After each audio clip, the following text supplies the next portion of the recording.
के दाता का हम नित सम्मान करें, फिर हम अंतर मन में अपने ज्ञान भरें। ज्ञान के दाता का हम नित सम्मान करें, फिर हम अंतर मन में अपने ज्ञान भरें। सही गलत के फर्क को जिसने समझाया, उस शिक्षक को नतमस्तक प्रणाम करें। सही गलत के फर्क को जिसने समझाया, उस शिक्षक को नतमस्तक प्रणाम करें। ज्ञान के दाता का हम नित सम्मान करें, फिर हम अंतर मन में अपने ज्ञान भरें।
परमेश्वरानं जरी बुद्धी थोडी दिली असेल तर इतर कौशल्य मात्र आपल्यामध्ये निश्चित कुठले तरी असते. कारण संस्कृत मध्ये एक वाक्य आहे, अमंत्रम अक्षरम नास्ति नास्ति अनौषध मूलम अयोग्यम पुरुषम नास्ति योजकम तत्रा दुर्लभ. म्हणजे अमंत्रम अक्षरम नास्ति, ज्या बाराखड्यामध्ये जे स्वर आणि जी व्यंजन आहे त्या प्रत्येक अक्षरामध्ये कोणता ना कोणता तरी मंत्र असतो. प्रत्येक अक्षर उपयोगाचं असतं. त्यातील एकही अक्षर नाशवंत स्वरूपाचं नसतं किंवा टाकाऊ स्वरूपाचं नसतं. कुठल्या प्रत्येक अक्षराचा उपयोग होत असतो.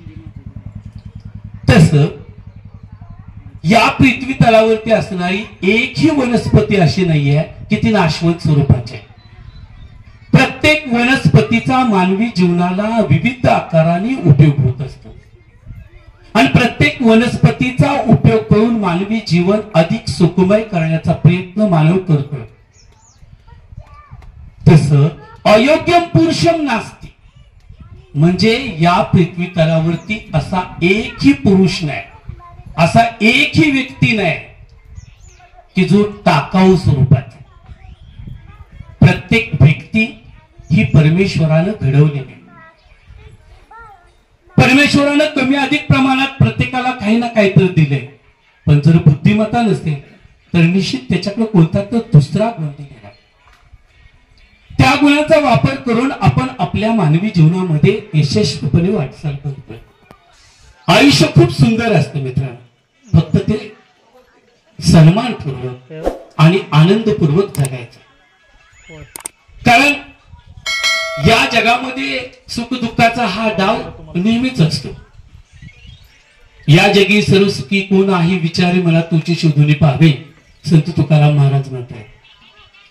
मित्रांनो, कुठल्याही माणसाकडे तुम्ही गेलात तर त्याला जर विचारलं की बाबा तू तुझ्या जीवनात सुखी आहेस का, तर हरी मला वाटत नाही या जगातला कुठलाही माणूस असं सांगणार नाही की मी सुखी आहे, मी समाधानी आहे.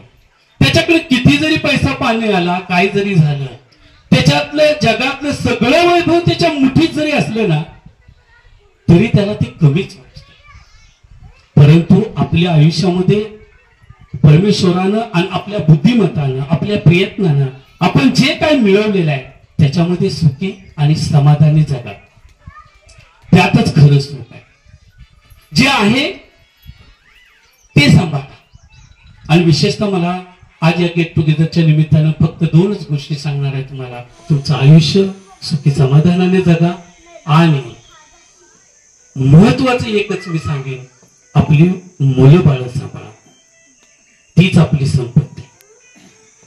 तुम्ही किती मोठं घर बांधलं, कुठली गाडी घेतली, काय केलं, हे क्षणभंगूर आहे, हे नाशवंत आहे. आता ती रुपालीने सांगितलं टॉपची मुलगी होती, पण अभिमानाने सांगितलं मी शेती करते. लक्षात असं आपण ज्या ज्या कामामध्ये तुम्ही आहात, ज्या क्षेत्रांमध्ये तुम्ही आहात, त्या क्षेत्रामध्ये स्वाभिमानाने जगा, आपलं आयुष्य घडवा, आपल्या मुलाबाळांना चांगलं शिक्षण द्या. मुलं हीच आपली श्रीमंती आहे, हीच आपली संपत्ती आहे. आणि काही मुलांचं स्वप्न अपूर्ण राहिलं असेल. बऱ्याच जणी काय म्हटले, आता आवी म्हटला त्याचं स्वप्न डॉक्टर व्हायचं होतं, अपूर्ण झालं. राहू दे, तुझा मुलगा आहे, मुलाला ते स्वप्न पूर्ण करण्याचा प्रयत्न करण्याचा तू प्रयत्न कर, त्याला साथ दे, त्याला मदत कर, त्याच्या पाठीशी खंबीर उभा राहा. तुझं स्वप्न मुलगा पूर्ण करेल. म्हणजे आपली मुलं हीच आपली संपत्ती आहे. आपल्या मुलांना चांगलं शिकवा, चांगले संस्कार करा. आणि ज्या वेळेला आपली मुलं शिकतील, आपली मुलं स्वतःच्या पायावरती उभी राहतील, त्यावेळेला आपलं जीवन सार्थक होतं. आपली सगळी स्वप्न पूर्ण झाल्यासारखं आपल्याला अनुभव येतो. आणि म्हणून मित्रांनो, आपल्या आयुष्यामध्ये जरी तुम्ही पुन्हा कुठेतरी भेटला तर फक्त एकमेकाशी चांगलं बोला, एवढंच आहे. संपत्ती देऊन घेऊन, पैसा देऊन घेऊन पुरत नसतो. तुमचा हा संबंध, तुमचा हा ग्रुप सदैव असाच राहावा, सुखी समाधानानं राहावा, हीच अपेक्षा या ठिकाणी आपल्या समोर सदिच्छा व्यक्त करतो. Thank you so much. Please DK Kamble चॅनलला सबस्क्राईब करा आणि व्हिडिओला लाईक करा. थँक्यू.